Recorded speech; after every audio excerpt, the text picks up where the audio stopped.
Shalom. Selamat pagi Bapak Ibu. Hari Minggu selamat berbakti pada Tuhan Yesus Kristus. Baik, siapapun yang hadir kita di tempat ini, kita yakin dan percaya Tuhan akan memberkati kita semua. Amin. Kita angkat sebuah pujian, Kau Mengenal Hatiku.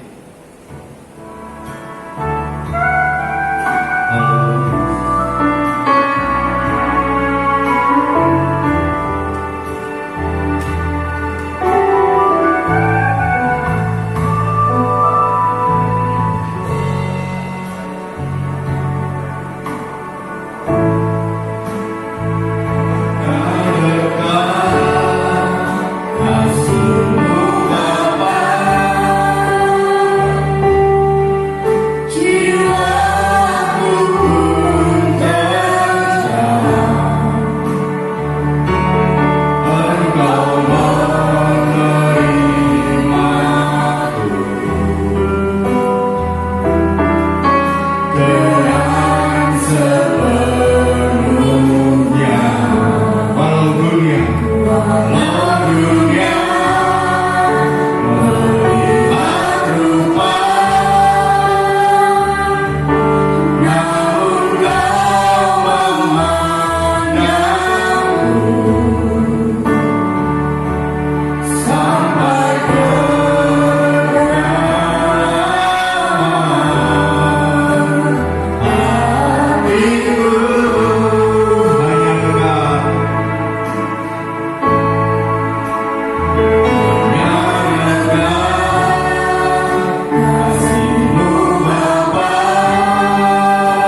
memuji, meninggikan Engkau ya Bapa.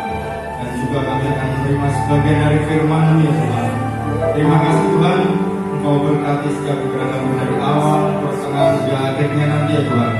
Engkau berkati setiap kami yang melayani Engkau, juga hamba-Mu yang akan menggunakan firman-Mu ya Bapa.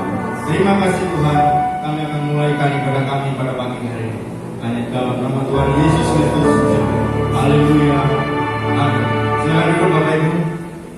Tuhan, kita patut syukur pada Tuhan kita yang sudah mengenal dan menjaga hati kita. Kita akan memuji dan membesarkan Tuhan pada pagi hari ini. Siap memuji Tuhan Bapak Ibu? Haleluya. Kita akan memberikan yang terbaik pujian kita. Semoga menjadikan dupa yang harum di hadapan Tuhan.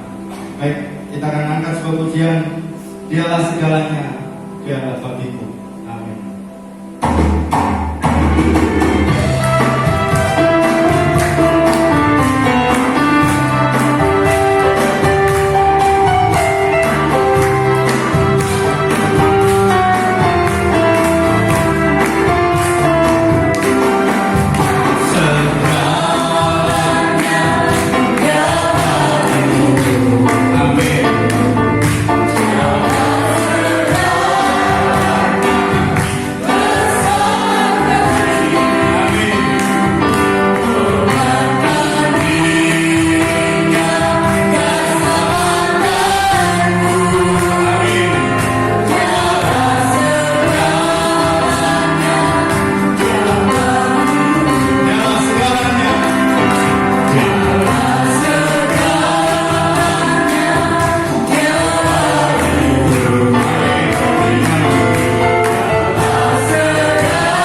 Tuhan, saya beri kesempatan maju ke depan.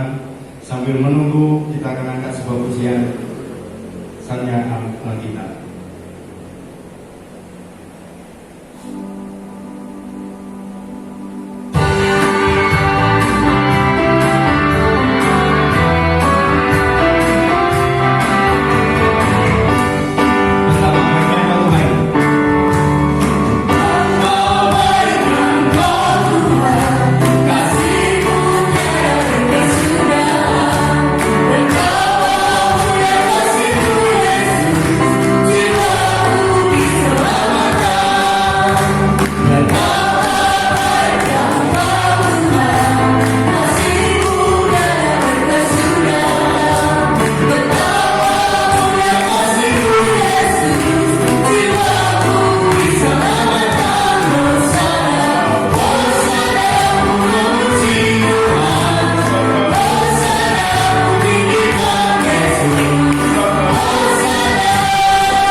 firman Tuhan, kita akan sebuah pujian segala perkara dapat Tuhan.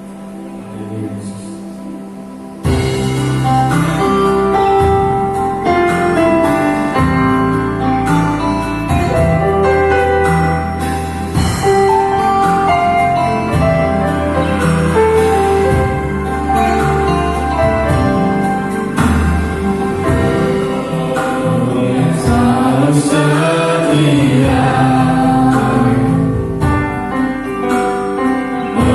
Memenuhi keperluanmu.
mengucap syukur karena memiliki Tuhan yang setia.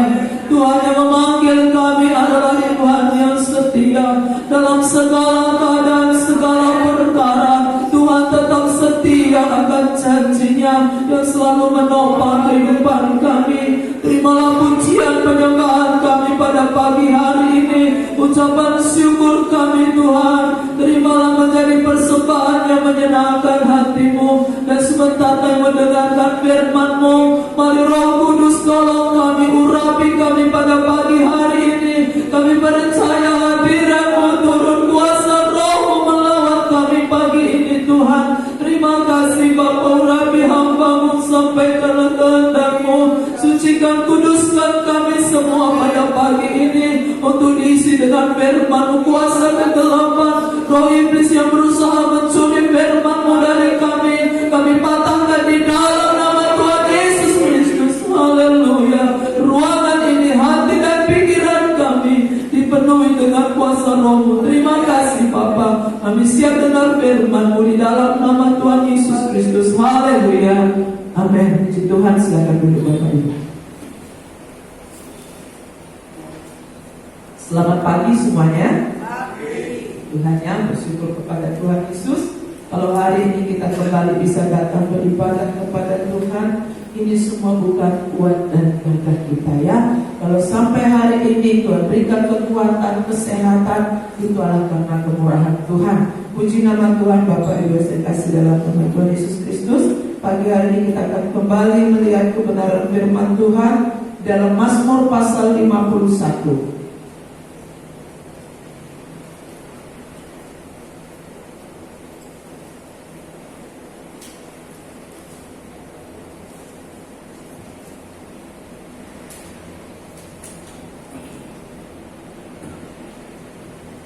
Mazmur pasal 51, kita akan baca dari ayat 12 sampai yang ke-15 ya.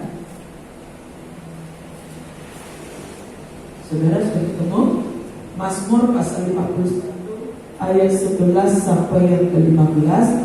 Sekali lagi saya berdoa hormat untuk menghormati pembacaan firman Tuhan yang pertama. Mari sama-sama bangkit berdiri. Kita akan baca ayat ini. Ayat 12 sampai 15. Perhatikan, saya yang baca ya. Jadi Mazmur 51 ayat 12 sampai 15. Jadikanlah hatiku tahir ya Allah, dan perbaharuilah batinku dengan roh yang teguh. Janganlah membuang aku dari hadapan-Mu, dan janganlah mengambil roh-Mu yang kudus daripadaku. Bangkitkanlah kembali padaku kegirangan karena selamat yang daripada-Mu, dan lengkapilah aku dengan roh yang rela. Maka aku akan mengajarkan jalan-Mu kepada orang-orang yang melakukan pelanggaran, supaya orang-orang berdosa berbalik kepada-Mu. Amin. Silakan duduk. Tuhan Yesus memberkati. Puji Tuhan. Bapak Ibu saya kasih dalam nama Tuhan Yesus Kristus. Ayat yang kita baca ini tadi adalah berkata ya saudara, jadikanlah hatiku tahir ya Allah, adalah satu doa dari pemazmur, yaitu Raja Daud. Ini posisinya sudah raja saudara. Dia sudah seorang raja, namun dia memohon satu permohonan kepada Tuhan. Nah, kalau saudara kita nanti akan pelajari, sebelumnya saya akan tanya, ada hal apa yang paling berharga atau yang paling saudara takutkan hilang dalam hidup saudara? Saya takut kehilangan ini, saya takut kehilangan. Yang paling saudara takutkan hilang apa? Waktu sendiri hilang takut hilang ciri. Takut kehilangan istri, boleh, ya pasti ya, jangan sampai kamu gak takut istrimu hilang. Ya, takut kehilangan suami, takut kehilangan anak, boleh-boleh saja. Tetapi pernahkah saudara memiliki satu ketakutan kalau sampai keselamatan kita hilang? Saudara pernah bertakut keselamatan sampai saya nggak masuk surga, keselamatan saya hilang? Pernah saudara takut hilang keselamatan? Pernah nggak? Coba dijawab. Pernah. Artinya kalau kita takut hilang keselamatan, maka kita pasti akan menjaga keselamatan itu sendiri, yaitu hidup di dalam iman kita kepada Tuhan Yesus Kristus.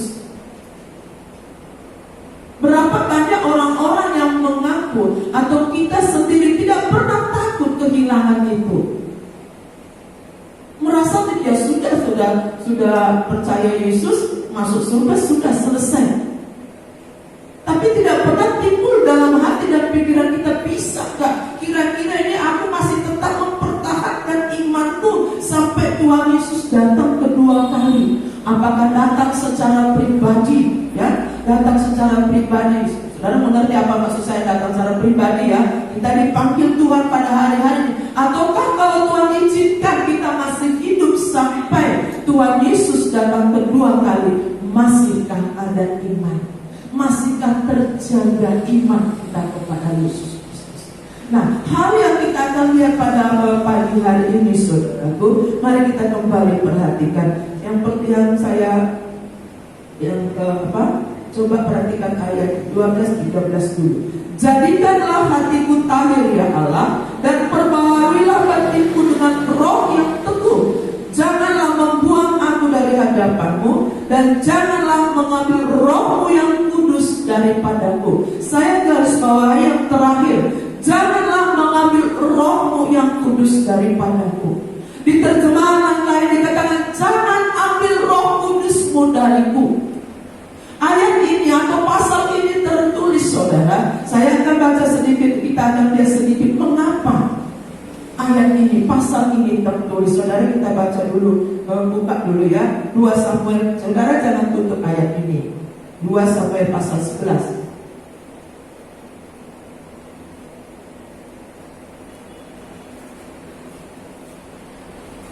2 Samuel pasal yang ke-11.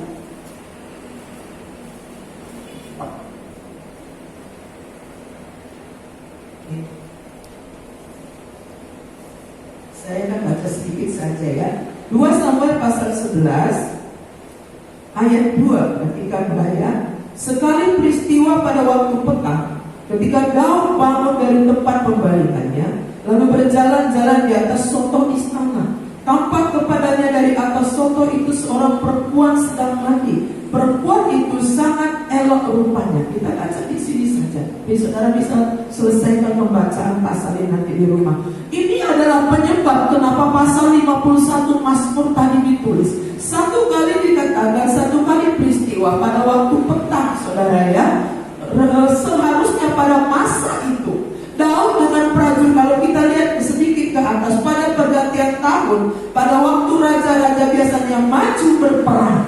Biasanya pada masa-masa itu adalah Daud maju berperang, merebut daerah-daerah yang harus dia rebut. Tetapi kali ini di posisinya, ingat ya, dia sudah sebagai raja, kedudukannya sebagai raja, kemewahan, fasilitas yang pakai, maka dia menyuruh anak buahnya untuk maju berperang. Dia di rumah dengan santai. Maka dikatakan ayat 2 tadi, satu kali dia berjalan di atas soto istana. Soto istana itu ada yang mengatakan ada terjemahan atap. Mungkin ini ya seperti tingkat di atas ini ya, mungkin ada atapnya yang bisa dijalani.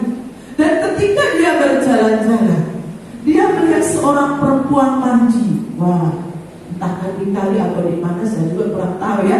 Dia melihat seorang perempuan mandi, dikatakan tadi, tampak kepadanya dari atas soto itu seorang perempuan sedang mandi. Perempuan itu sangat elok. Salahkah dia melihat? Salahkah orang itu mandi di situ? Tidak. Tetapi tindakan berikutnya lah yang menjadi kesalahan daripada Daud. Ketika dia memperhatikan terus itu perempuan yang cantik tadi sedang mandi, timbullah satu keinginan dalam hati Daud untuk memiliki perempuan itu. Dia menyuruh pegawainya untuk memanggil. Datanglah itu si perempuan ke istana. Nah, si manggil raja loh. Nah, ini suami dari perempuan adalah seorang prajurit yang dikatakan namanya Uria, dan dia sedang berperang. Suami perempuan ini sedang berperang, ya. Daud memanggil, namanya Batsyeba. Ini Batsyeba diajak ke istana. Jadilah perselingkuhan, perzinahan. Raja Daud tidur dengan Batsyeba, sementara suaminya sedang berperang. Apakah berhenti sampai di situ, saudara? Raja Daud kemudian atas perbuatan dari perzinahan ini, Batsyeba akhirnya mengandung. Karena ini Batsyeba sudah mengandung, mulailah tindakan kejahatan demi kejahatan, dosa demi dosa dilakukan oleh Daud. Dengan liciknya dia menyuruh Uria pulang. Dia berkata kepada Uria, suami dari Batsheba ini, pulanglah ke rumahmu Uria, tidurlah dengan istrimu. Saudara bisa tahu kelicikannya bukan? Dia bertemu dalam rencananya Daud ini, kalau ini Batsheba sudah mengandung, kalau dia tidur dengan suaminya, kalaupun istrinya mengandung, hal yang lumrah, orang akan berpikir, oh benar, Uria atau baru pulang, wajar istrinya mengandung. Tapi nyatanya Uria gak pergi, dia malah tidur sama pegawai-pegawai istana di luar. Besoknya Daud ketemu, loh Uria kenapa kamu gak pulang? Gak mungkin saya pulang tidur dengan istri saya raja. Sedangkan Yoab, panglima tentara raja, sedang berperang. Dosa berikutnya, kelicikan Daud berikutnya saudara, ini Uria dikasih alkohol, yang dikasih anggur supaya mampu. Dikasih anggur, tujuan Daud itu kalau dia sudah mabuk, dia tidak bisa mengendalikan dirinya, maka Uria akan pulang ke rumahnya, tidur dengan istrinya. Tapi nyatanya Uria gak pulang. Panik si Daud raja ini Bapak. Dia mengambil langkah dosa berikutnya. Dia membuat surat kepada Yoab yang membawa Uria sendiri, surat kematiannya sendiri. Dia tulis surat ke Yoab. Yoab itu panglima perangnya saudara. Yoab, tempatkan Uria di barisan paling depan, di peperangan yang paling hebat. Ya, tempatkan Uria ini, suami Batsheba ini, di barisan paling depan. Pembunuhan berencana, ya. Ini adalah sudah direncanakan oleh Daud. Inilah kejahatan yang direncanakan oleh Daud. Tempatkan Uria ini di barisan paling depan pada pertempuran yang paling hebat. Uria membawa surat saudara. Dia kan gak tahu isi surat. Dia bawa diserahkan kepada panglima. Jadilah apa yang ditulis sama Daud. Ketika mereka berperang, peperangan yang hebat, mereka maju, Uria ditempatkan barisan paling depan. Prajurit ada beberapa yang mati. Yoab dengan prajuritnya mundur sedikit. Pemanah dari tembok memanah, Uria mati. Ketika kabar itu disampaikan kepada Daud, Daud berkata, biasa Yoab, gak apa-apa, peperangan itu pasti akan kalah dan menang. Padahal itu sudah dalam rencananya kejahatan yang diatur oleh Daud. Dosa yang disengaja, perbuatan yang disengaja. Saudara, sebenarnya dosa itu besar kecil tetap dosa. Kalau kita di pengadilan, penghukuman, ya, ada tuh kesalahan yang disengaja dan kesalahan yang tidak disengaja, itu hukumannya beda ya. Kalau orang itu dengan untuk membela diri, dia tidak sengaja membunuh orang itu atau melukai seseorang, itu pasti beda hukumannya dengan seseorang yang sudah merencanakan. Dari rumah dia sudah bawa, dari lama dulu sudah dia dendam, ya, dia sudah dendam, kemudian dia bawa pisau, kemudian dia temui mengintip orang itu di mana, itu akan beda hukumannya. Dosa yang disengaja, hal inilah yang diperbuat oleh Daud. Dia sudah sengaja menyusun rencana sedemikian rupa. Dia tidak berhenti di tengah. Kalau dia sudah berzina dengan Batsheba, sudah berhenti di situ seandainya dia berhenti. Tapi tidak, dosa ditutupi dengan dosa berikutnya. Seperti itulah yang dilakukan oleh Daud. Sehingga saudara, kita baca 2 Samuel pasal 12.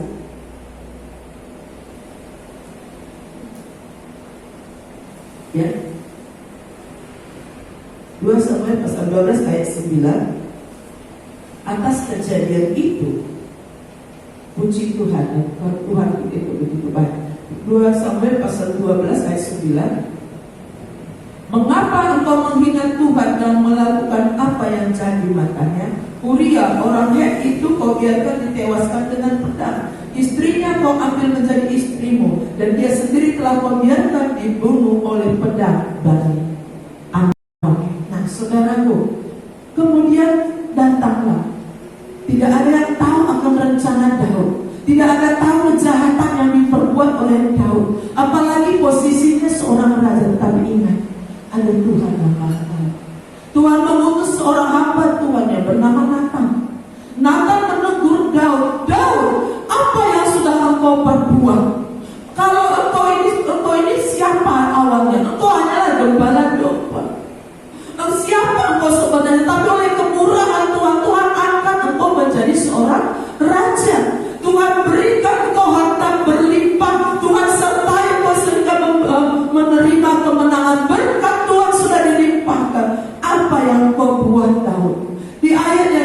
baca tadi, dosa yang sengaja itu dikatakan sama, mengapa engkau menghina Tuhan? Tindakan Daud, dosa yang sengaja yang dibuat oleh Daud tadi disamakan oleh firman Tuhan adalah penghinaan terhadap Tuhan itu sendiri.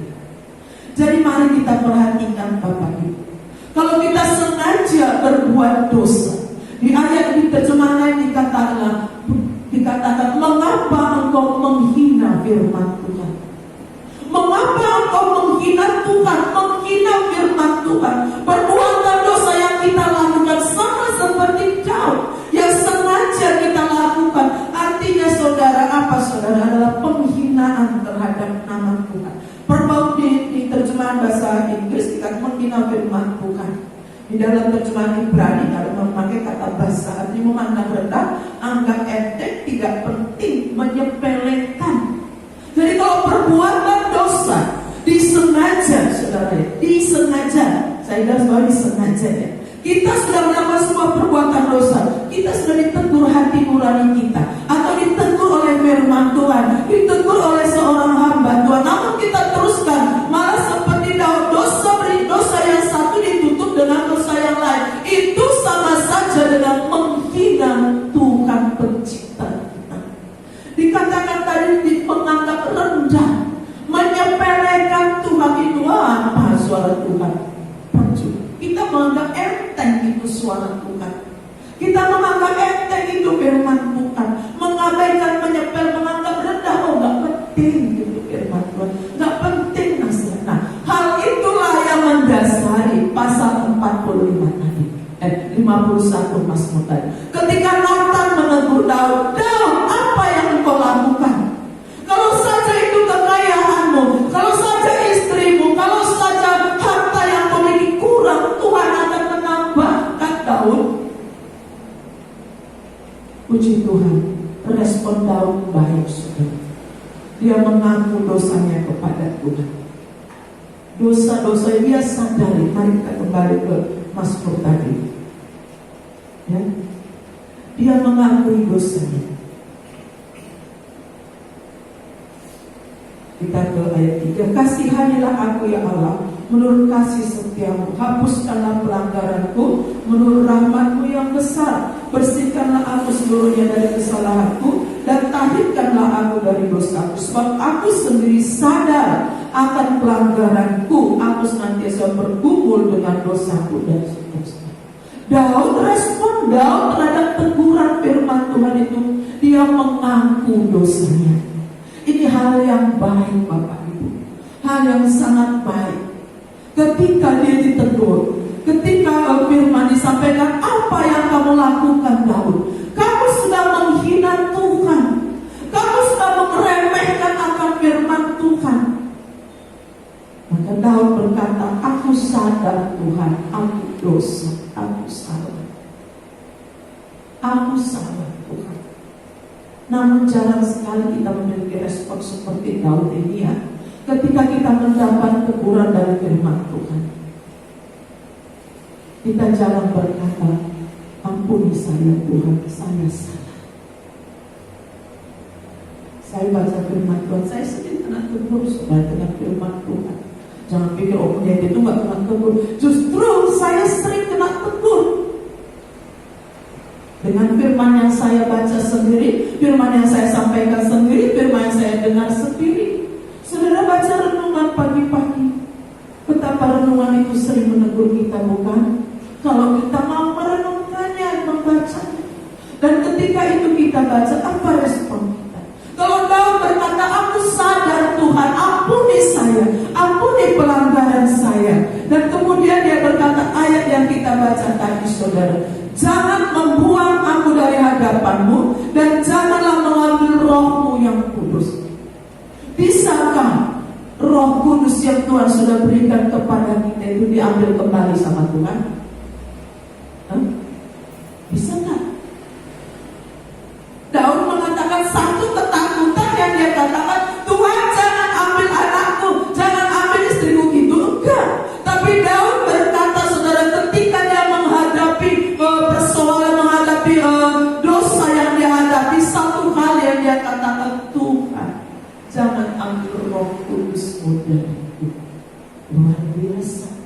Dia nggak membela dirinya, Tuhan itu kan seperti tidak, tapi dia katakan, Tuhan jangan ambil Roh Kudusmu dariku, jangan ambil. Mengapa saudara? Tentu ada alasannya kenapa. Ya, saya rindu kita akan lihat satu ayat dulu di dalam 1 Samuel pasal 16 ayat 14. Ini kembali ke Samuel terus karena memang kisahnya di situ. 1 Samuel pasal 16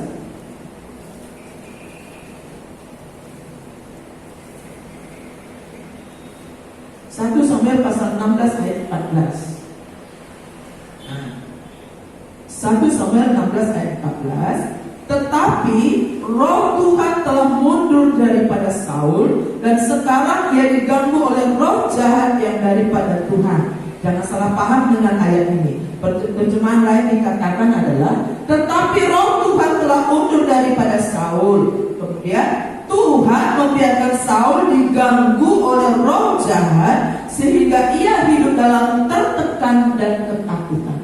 Tuhan membiarkan Saul diganggu roh jahat. Bukan Tuhan memiliki iblis kemudian dia tak. Saudara jangan salah ya. Nanti saudara bilang, iya sekarang dia diganggu oleh roh jahat yang dari Tuhan. Berarti roh jahat itu datangnya dari Tuhan. Bukan. Ya. Jadi dikatakan adalah Tuhan membiarkan Saul diganggu oleh roh iblis. Sehingga hidupnya Saul ketika roh Tuhan itu undur. Satu ketakutan ini perhatian, satu ketakutan Daud tadi berkata pada Tuhan, Tuhan jangan ambil rohmu dariku, jangan ambil roh kudusmu dariku. Mengapa? Daud adalah saksi mata saudara. Dia melihat sendiri keadaan Saul. Ketika roh Tuhan sudah undur daripada Saul. Mengapa roh Tuhan undur dari Saul? Karena ketidaktaatan Saul sendiri. Ketika Samuel sebagai nabi belum sampai di tempat untuk mempersembahkan korban bakaran, Saul membakar korban persembahan. Itu tidak boleh dilakukan. Satu kali juga Tuhan berfirman, semua itu orang Amalek berantas sama hewannya, sama pokoknya semua bunuh. Tapi Saul juga berbuat seperti itu. Rajanya, kambing yang subur-subur, hartanya yang baik, yang mahal-mahal diambil.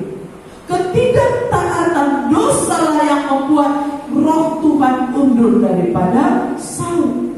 Nah, Daud melihat ini semua, saudara, dikatakan tadi roh Tuhan undur daripada Saul. Dan sejak itu kuasa kegelapanlah yang menguasai kehidupan Saul. Dan dikatakan dalam terjemahan firman Allah yang hidup, ia hidup dalam tertekan dan ketakutan. Sejak roh Tuhan keluar undur daripada Saul, hidup Saul kacau, saudara. Dan itu Daud lihat. Karena itulah Daud takut ketika roh Tuhan sudah keluar dari seseorang. Roh Tuhan, roh kudus itu sudah keluar dari seseorang, undur daripada Saul. Maka roh jahat menekan, hidup dalam ketakutan. Buktinya apa, saudara? Iri hati yang besar kepada Daud. Berapa kali dia ingin membunuh Daud? Dia ingin mensam. Satu kali Daud berdiri dekat tembok, ditombak, ingin membunuh. Bahkan ketakutan yang berlebihan. Satu orang Daud dikejar satu pasukan, saudara. Ketakutan, dia hidup dalam ketakutan, kecelemasan, kegelisahan. Tidak ada damai sejahtera. Orang yang tadinya memiliki roh kudus, karena terus-menerus berbuat dosa, roh itu bisa undur dari kita. Kalau sudah roh kudus itu keluar, roh Tuhan itu undur dari kita, Saul ini hidupnya tidak ada damai sejahtera. Hari-hari Saul dipenuhi dengan ketakutan, hari-hari Saul dipenuhi dengan kecemasan. Anaknya sendiri pun pernah dia mau bunuh Yonatan. Tindakan-tindakannya sudah tidak ada yang benar. Dia seorang raja loh, tapi dia takut sama seorang yang kecil. Satu Daud dikejar satu pasukan. Tidak ada damai sejahtera. Itulah yang ditakutkan Daud. Karena itu dia berkata, Tuhan jangan ambil rohmu dariku. Jangan ambil rohmu dariku Tuhan. Dia melihat kenyataan Saul. Hidup tanpa roh Tuhan itu tidak ada damai sejahtera. Hidup tanpa Roh Kudus itu adalah hidup dipenuhi ketakutan dan kecemasan. Kemudian Bapak Ibu, orang yang ditinggalkan oleh Roh Kudus, ketakutan Daud memang beralasan. Mari kita buka mengenai Roh Kudus, Yohanes pasal yang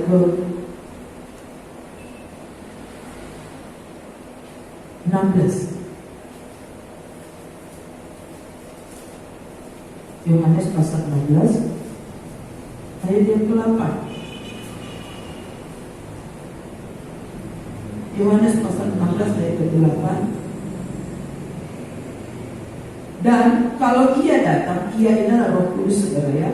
Dan kalau Roh Kudus datang, Roh Kudus akan menginsafkan dunia akan dosa, kebenaran dan penghakiman akan dosa, karena mereka tetap tidak percaya kepada. Salah satu tugas dari Roh Kudus itu adalah menginsafkan dosa. Menginsafkan itu artinya menyadarkan. Selama Roh Tuhan ada dalam hidup kita, selama Roh Kudus bekerja dalam hidup kita, Roh Kudus itu akan membimbing kita. Roh Kudus itu akan menginsafkan sebuah perbuatan yang melanggar firman Tuhan. Roh Kudus itu akan menyadarkan kita. Saudara pernah nggak ketika hal kecil saudara mengucapkan berbohonglah, tiba-tiba hatimu merasa nggak enak?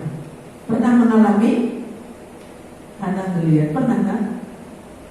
Mengucapkan apa? Kata-kata yang nggak pantas. Ayo, kata-kata misulah.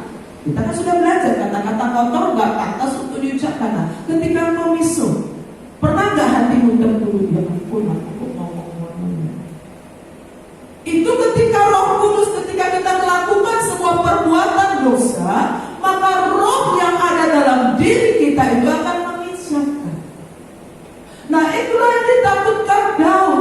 Kalau dia kehilangan Roh Kudus, kalau Tuhan mengambil rohnya dari Daud, siapa yang akan menyadarkan dia akan kekeliruan dalam hidupnya? Kalau saya sudah tidak memiliki Roh Kudus lagi, saya akan terus berbuat dosa. Tidak ada seiring roh. Kita bersyukur. Kalau kita masih tersinggung ditegur itu, hatimu masih merasa ketika firman Tuhan disampaikan masih merasa ngomongnya. Kalau kata tersinggung gak enak ya, merasa dikupas dosa kita, itu masih bagus. Berarti hati kita masih terbuka untuk teguran firman Tuhan. Kayak apapun firman itu disampaikan, pedes, manis, pahit itu disampaikan, rasanya di hatimu tetap hambar, wis gak ono rasa, malas mati rasa. Itu yang bahaya. Itu harus diperhatikan. Setiap kali kebaktian pun nanti firman itu sudah gak mempan di hati kita. Baik itu berkat disampaikan pun pulang yang berdoa dapat berkat gak tahu lali mau firman Tuhan ini. Ataukah pedes pun firman Tuhan ini lewis mati rasa kabe ya, panggil ambulan. Berarti kalau sudah mati rasa pedes, pahit, asin, apa saudara? Ciri-ciri apa? Konflik. Nah, jangan sampai di hati kita sudah tidak mempan lagi dengan firman Tuhan. Itulah yang ditakutkan Daud. Tuhan jangan ambil rohmu dariku. Kalau hati kita, kalau roh Tuhan sudah undur daripada kita, seperti Saul itu saudara, ditegur pun sudah gak mempan. Yang ada hanyalah ketakutan, kecemasan. Dikatakan pun firman Tuhan adalah berkat, jangan khawatir, sudah gak mempan. Nah, orang yang sudah gak mempan, kalau roh Tuhan itu sudah undur, maka tidak ada yang memisahkan, tidak ada yang menyadarkan kita. Saudara, bagi kehilangan Roh Kudus atau mundurnya Roh Tuhan dalam hidup kita dan kehilangan penghibur juga. Ayo maju sedikit ya. Yohanes pasal yang ke-14 ayat 26. Yohanes 14 ayat 26. Tetapi penghibur, yaitu Roh Kudus yang akan diutus oleh Bapa dalam namaku, Dialah yang akan mengajarkan segala sesuatu kepadamu dan akan mengingatkan kamu akan semua yang telah kukatakan kepadamu. Penghibur, Roh Kudus itu adalah penghibur. Hidup Saul sejak ditinggalkan oleh Roh Tuhan, tidak ada damai sejahtera. Hanya dipenuhi ketakutan, hanya dipenuhi dengan tekanan, hanya dipenuhi dengan kecemasan. Kecemasan itu, kekhawatiran itu, saudara, diatasi dengan hiburan dari firman dan dari Roh Kudus. Namun kalau Roh itu sudah undur dari kita, berarti hilangnya atau undurnya Roh Tuhan dalam hidup seseorang, berarti kehilangan penghibur dalam hidupmu. Penghiburan di dunia hanya sementara, betul ya? Sementara. Tetapi penghiburan dari Tuhan adalah penghiburan yang sejati. Penghiburan dari dunia hanya sebentar, saudara. Hiburan dunia apa? Ketika kita mengalami satu tekanan stres, kita piknik. Betul, fresh pikiran kita selama piknik. Kita mungkin jalan-jalan, betul. Tapi ketika mau kembali ke rumah, melihat kembali itu masalah belum selesai, hatimu kembali menghadapi tekanan yang berat. Tetapi penghiburan dari Roh Kudus itu, walaupun hidup kita dipenuhi dengan berbagai-bagai masalah, walaupun hidup kita menghadapi banyak persoalan, tapi kalau penghiburan dari Roh Kudus itu, sukacita dari Tuhan itu tidak akan dipengaruhi oleh keadaan. Bahkan engkau akan berkata di dalam air matamu, terima kasih Tuhan. Adakah orang yang meneteskan air mata, terima kasih Tuhan. Hatimu disakiti pun engkau tetap berkata terima kasih Tuhan. Mengapa? Karena kita tahu Tuhan yang beserta kita, Allah yang beserta, Roh yang beserta kita lebih besar daripada roh yang ada dalam dunia ini. Karena itulah Daud berkata, jangan ambil rohmu dariku Tuhan. Dia memohon dengan sangat, jangan ambil penghiburan Tuhan, jangan ambil roh yang menginsapkan itu Tuhan, jangan undur daripadaku. Satu ketakutan Daud kalau roh Tuhan undur daripadanya, saudara. Dan Roh Kudus itu adalah jaminan bagi kita. Apa yang akan kita peroleh kelak saat ini adalah Roh Kudus akan mereka. Saya dan saudara adalah milik Tuhan. Kita baca ayat yang apa? Efesus pasal 2 Korintus sampai 22.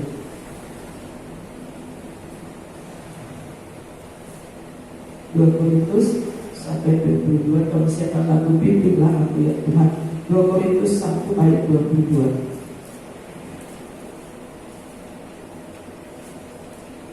2 Korintus 1 ayat 22.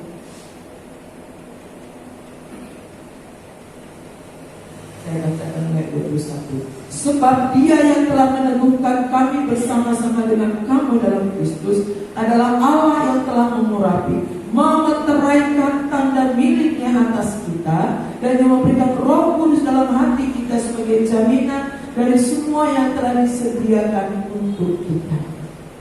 Meterai bahwa kita adalah milik Tuhan adalah Roh Allah itu sendiri.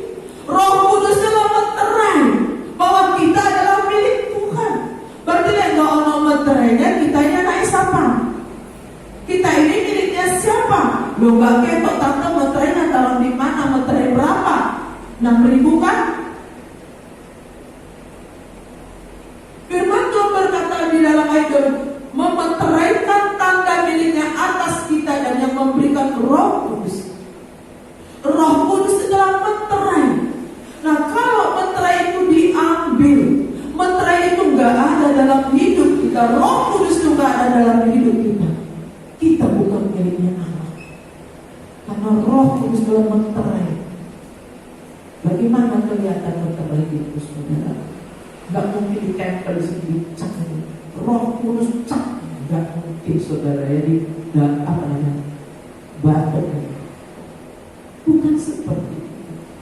Tapi menterai itu akan terlihat dari perubahan hidupmu dari hari ke hari, bahwa engkau adalah milik Tuhan, bahwa kita adalah milik Tuhan, bahwa kita sudah dimeteraikan dengan Roh Kudus itu. Kita memiliki gaya hidup seturut dengan pimpinan kuasa Roh Kudus. Itulah meterai, itulah cirinya.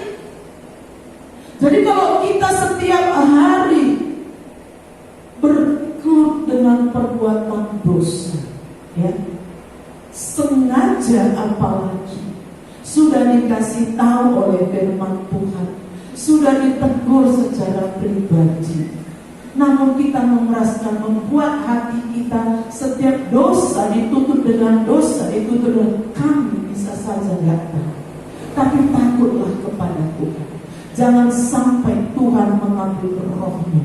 Saul ditinggalkan roh Tuhan, hidup susah, saudara. Hidup susah jangan hanya identikkan dengan materi, ya. Walaupun hartamu berlimpah, itu bukan damai sejahtera, penuh dengan ketakutan, kecemasan. Saudara mungkin ingat Simpson, ya. Sejak dalam kandungan ini Simpson sudah menjadi anak yang nasir Allah, ya. Ibunya mandul sebenarnya, tapi oleh karena mujizat Tuhan, pertolongan Tuhan, ibunya hamil. Sejak lahir satu perintah Tuhan, dia tidak boleh, rambutnya nggak boleh dicukur, ya. Dia nggak boleh memegang bangkai. Dia menjadi nasir Allah, nggak boleh minum alkohol, nggak boleh minum anggur. Tapi dengan sengaja Simpson malah bergaul dengan perempuan Filistin, dielus-elus sama Nona Delila, ya. Apa sih rahasianya? Lunak ini Simpson, saudara. Apakah cuma sekali saja dia jatuh itu, belum jatuh di tangan Delila? Bukan. Sebelum dia jatuh di tangan Delila, dia sudah terlebih jatuh ke dalam tangan seorang perempuan Filistin juga. Dia bermain-main dengan dosa, dia menyentuh bangkai singa, dan di dalam sebuah pesta di Filistin dia minum anggur. Dia sengaja menentang penasihat yang Tuhan sudah tetapkan untuk hidupnya. Akibatnya roh Tuhan undur dari dia, dan dia gak sadar. Kalau saudara pelajari kisah, dia gak tahu, gak sadar. Dia merasa tetap kuat. Ini yang paling bahaya. Kita tetap merasa, oh aku tetap ke gereja, aku tetap melayani Tuhan, oh aku tetap dipakai Tuhan. Hati-hati. Kalau kita tetap melakukan perbuatan dosa dengan sengaja, apalagi dosa ditutup dosa, saudaraku, maka roh Tuhan kita gak nyadari, roh Tuhan sudah undur dari kita. Ini sangat berbahaya. Ketika Simpson jatuh di pangkuannya Delila, diraih sama Delila, apa kekuatanmu Simpson? Rambutku gak pernah dipotong, gak pernah dicukur. Maka Delila mulailah mencukur itu rambut Simpson. Ketika Delila, semuanya, Simpson sudah kehilangan kekuatan. Maka ayat Alkitab menuliskan, Simpson berpikir apa? Oh, aku masih kuat seperti yang kemarin. Dia gak sadar kalau roh Tuhan yang membuat dia kuat itu bukan rambut itu, tetapi roh Tuhan yang ada pada dirinya. Ketaatannya kepada Tuhanlah yang membuat dia kuat. Dia gak sadar roh Tuhan sudah undur. Ketika orang Filistin menyergap dia merasa, oh aku masih kuat. Ketika peristiwa itu terjadi, tidak ada kekuatan lagi dalam Simpson. Sudah tahu apa yang terjadi? Simpson diikat, matanya dicungkil, dia dijadikan penggiling sama orang Filistin, dicemooh, dipenjara, dihina, disiksa. Apa yang menyebabkan itu semua? Ketidaktaatan, dosa. Karena itu pada pagi hari ini, takutlah akan Tuhan, ya. Takutlah akan Tuhan. tadi berkata, jangan ambil rohmu dari tubuhmu. Maukah saudara pada pagi hari ini memohon supaya roh Tuhan tetap berdiam dalam dirimu, bekerja dalam dirimu. Jangan padamkan roh. Ya. Dalam 1 Tesalonika 5 dikatakan, jangan padamkan roh. Roh itu padam, roh itu hilang. Roh Tuhan itu mundur dari kita karena perbuatan kita sendiri. Tuhan sangat senang memberikan rohnya kepada kita. Tuhan sangat senang melimpahkan kasih sayang, tetapi kita karena penghalang antara kita dengan Bapa adalah dosa kita sendiri. Mari Bapak Ibu saya kasih dalam nama Tuhan Yesus Kristus, firman Tuhan tidak saya bacakan pada pagi hari ini, tapi biarkanlah Tuhan membimbing kita. Mohon bimbingan Tuhan. Kalau ada dosa, ya, satu perbuatan dosa yang sudah kita lakukan hari-hari ini, sudah ditegur tapi tetap seperti itu, mari perhatikan baik-baik firman Tuhan ini. Keselamatan kita pun akan hilang ketika kita tidak mau untuk berjalan seturut dengan firman Tuhan. Ya. Kalau ada sebuah paham mengatakan sekali selamat tidak selamat, tetap selamat, saya katakan tidak. Karena firman Tuhan berkata dalam Matius, bukan? Yesus sendiri berkata, jangan mengira orang yang selalu berseru-seru, Tuhan, Tuhan, kami selalu sudah bernubuat demi namamu, sudah mengadakan mujizat demi namamu ini. Jangan sampai Yesus berkata, hanyalah engkau berbuat kejahatan. Jadi keselamatan itu bisa hilang kalau kita tidak jaga, kita tidak hidup dalam kebenaran firman Tuhan.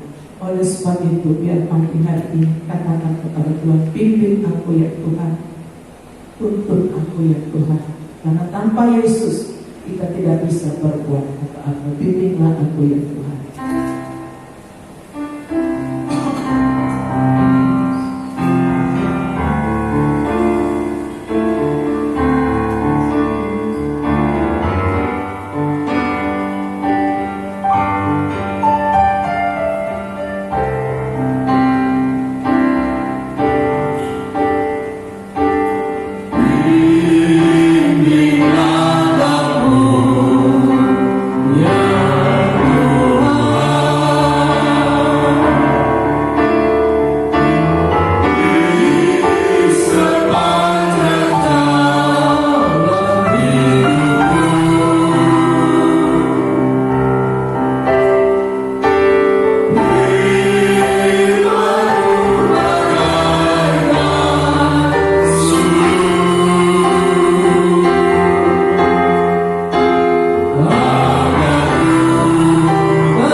Saudara, dia mengerti keadaan saudara.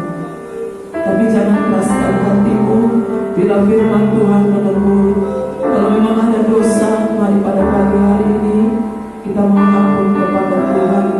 Kalau kita mohon ampun kepada Tuhan, Tuhan Tuhan mengampuni kita dan berpaling kepada jalan Tuhan. Tinggalkan perbuatan dosa itu, saudara. Takutlah akan Tuhan, karena apa yang kau perbuat tidak ada yang tersembunyi di hadapan Tuhan. Sekecil apapun perbuatan yang kita sembunyikan, di hadapan Tuhan tidak ada yang tersembunyi. Hiduplah dalam takut dan gentar akan Tuhan setiap hari, sehingga hidup kita berkenan di hadapan Tuhan. Bimbinglah aku ya Tuhan. Jadikan lagu ini permohonan kepada Tuhan pada pagi hari ini. Saya serahkan sama Pak Gembala.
Terima kasih Tuhan, kalau Engkau memberikan Roh-Mu di dalam kehidupan kami semua ya Tuhan Yesus, sehingga Tuhan dengan Roh-Mu itu Tuhan, haleluya, Engkau boleh membimbing kami, Engkau boleh menopang kami, Engkau boleh ada di sisi kami ya Tuhan, sehingga kami tidak jatuh terhadap dosa-dosa yang ada.